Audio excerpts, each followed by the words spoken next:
Bonjour et bienvenue. J'espère que vous allez bien. Dans cette vidéo, on va corriger la question numéro 5 du concours de médecine d'UJDA année 2012-2013. Question numéro 5 nous dit le suivant. Une boîte contient 9 jetons. On ne peut pas identifier par le toucher. On ne peut pas identifier par le toucher.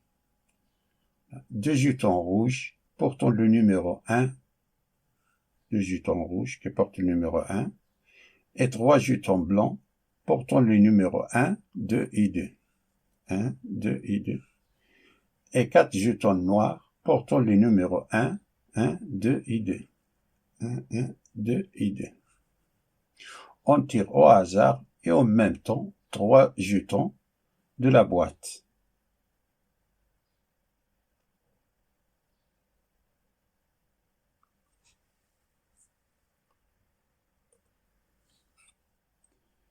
Il faut choisir la réponse juste parmi ces 5 affirmations suivantes.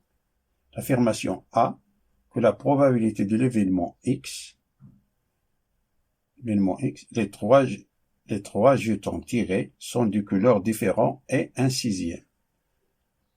La réponse B, que la probabilité de l'événement grand I, les 3 jetons tirés portent le même numéro et 2 septièmes. La réponse C, que la probabilité de l'événement Z, parmi les jetons tirés, il y a au moins un jeton blanc et 6 sur 21. La réponse D, que la probabilité de l'événement X inter Y est 5 sur 21. La réponse E, que la probabilité de l'événement X inter Y est 6 sur 21. Lorsque dans un exercice, on nous dit qu'on tire au hasard et en même temps,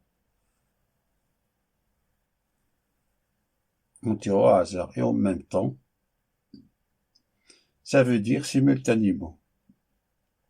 Et quand on trouve le mot simultané dans un exercice, il faut penser aux combinaisons. Attention ici, l'ordre n'est pas important. Et comme on ne peut pas identifier par le toucher,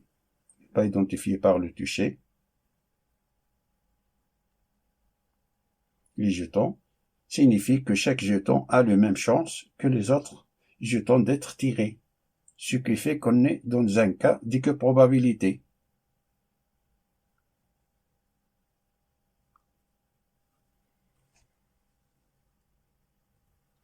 Alors voyons l'affirmation A qui nous dit que la probabilité de l'événement grand X, les 3 jetons tirés, sont de couleurs différentes et un sixième.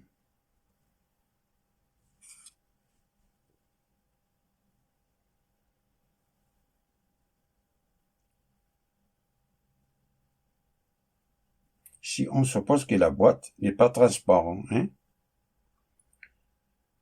soit oméga, tout d'abord on va calculer oméga, c'est l'univers de probabilité de cette expérience aléatoire. Que chaque tirage est une combinaison de 3 jetons choisis parmi 9. Donc, le cardinal de oméga, c'est une combinaison de 3 parmi 9 jetons. On a ici 9 jetons. C'est égal à un arrangement de 3 parmi 9 divisé par 3 factoriel, qui est égal à 9 fois 8 fois 7 divisé par 3 fois 2 fois 1. Qui est égal 9 divisé par 3, c'est 3. 8 divisé par 2, c'est 4 fois 7. On a 12 fois 7, c'est 84 choix possibles. On a 84 choix possibles.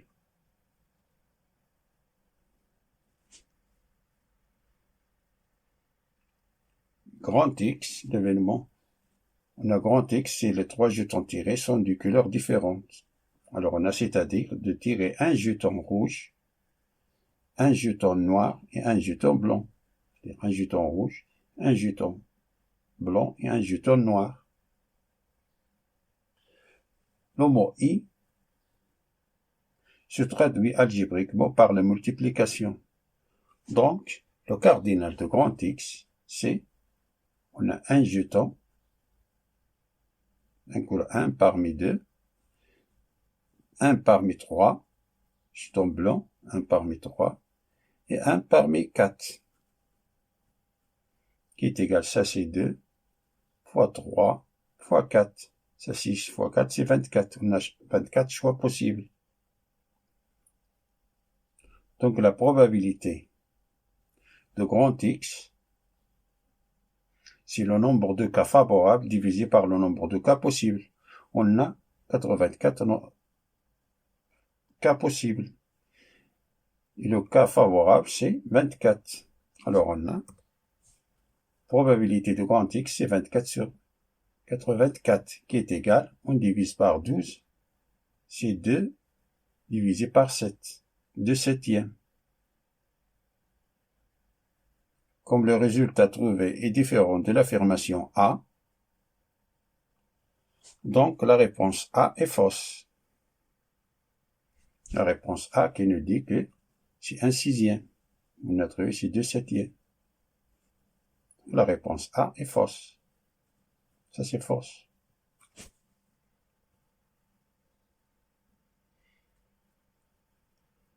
Passons à l'affirmation B, qui nous dit que la probabilité de l'événement grand I, les 3 jetons tirés portent le même numéro et 2 septièmes.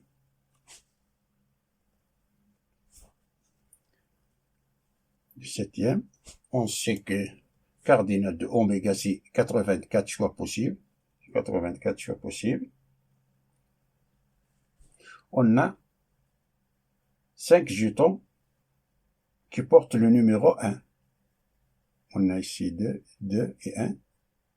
Et 4 jetons qui portent le numéro 2.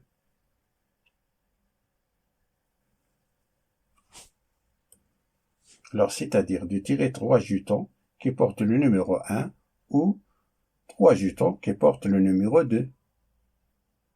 Et le mot U se traduit algébriquement par l'addition. Donc, on a cardinal de I, c'est, on a 3 jetons qui portent le numéro 1, on a ces 5. 3 parmi 5, plus le mot U, E3 parmi 4. On a 4 jetons qui portent le numéro 2.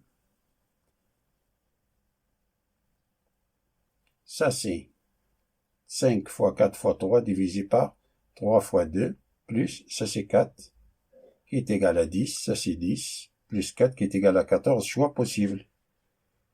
Donc la probabilité de grand I est égale à 14 sur 84. Si on divise le numérateur et le dénominateur par 14, est égal à 1 sixième.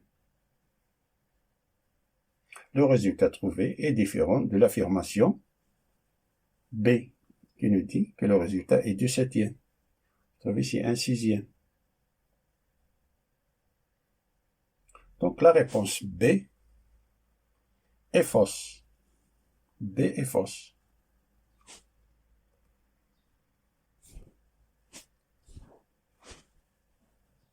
Voyons la réponse D et E. Car on a X, Y, X, Y. On a déjà calculé l'événement X et l'événement Y.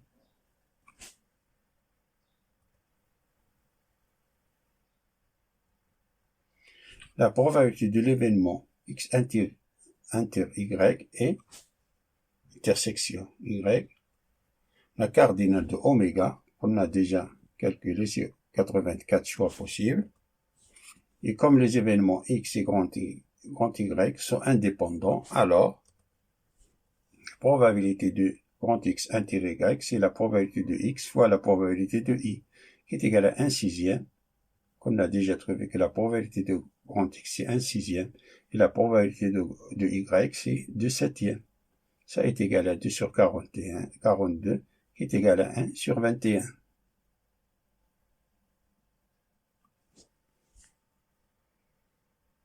Donc, les réponses D et E sont fausses.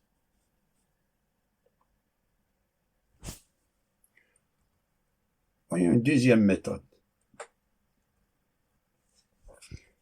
On a X inter Y, c'est-à-dire que les 3 jetons tirés sont de couleurs différentes et qui portent le même numéro.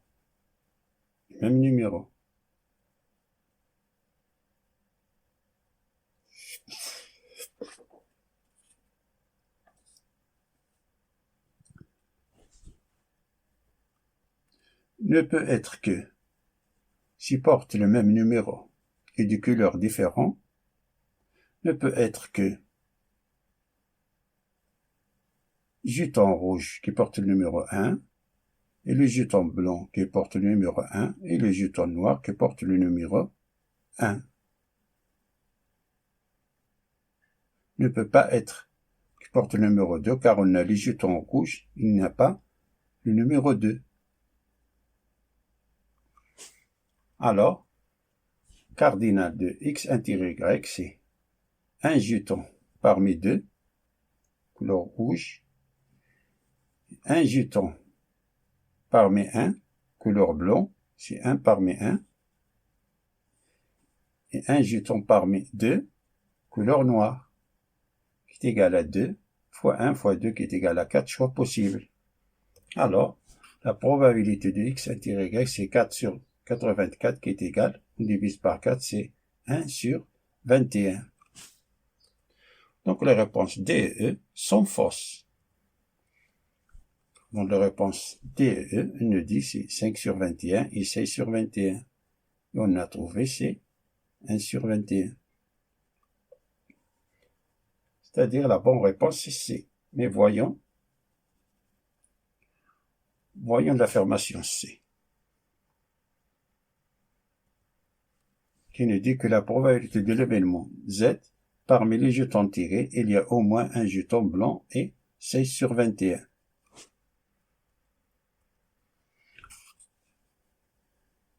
Il y a au moins un jeton blanc et 6 sur 21. Ici, je vais appliquer la règle de complément. C'est-à-dire que la probabilité de A plus la probabilité de non A est égale à 1.